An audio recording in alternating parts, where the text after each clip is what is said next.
na sa kabila ng mabibigat na pagsubok na pinagdaraanan ngayon ni Kim Chiu, pinipili pa rin niyang magpakatatag at maghanap ng maliit na sandali ng saya sa kanyang araw. Isa na rito ang pagbuo niya ng Christmas tree sa kanyang bahay na agad naging usap-usapan online. Sa kanyang Twitter post, ibinahagi niya ang simpleng mensaheng, "Just designed my Christmas tree in 2 hours and it's felt good." Mabilis itong kumalat at marami ang natuwa dahil kahit paano ay nagkaroon si Kim ng magaan na moment para sa sarili niya.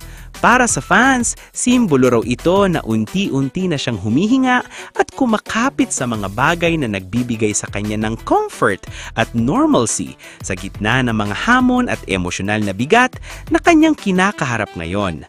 Pero syempre, hindi rin nakaligtas ang post sa mga mata ng Kim Pao fans. Ayon sa ilang spekulasyon ng mga supporters, di umano ay hindi raw mag-isa si Kim habang binubuo ang kanyang Christmas tree. May mga nagsasabing posibleng kasama raw niya si Paolo Abellino habang inaayos ang mga dekorasyon. Lalo na't kilala si Paolo bilang tahimik pero maalaalanin at malapit sa puso ng publiko kapag pinag-uusapan ang pag-aalaga niya kay Kim. Para sa fans, hindi imposible na sa panahong ito ng mabibigat na pangyayari na andyan si Paolo para samahan si Kim.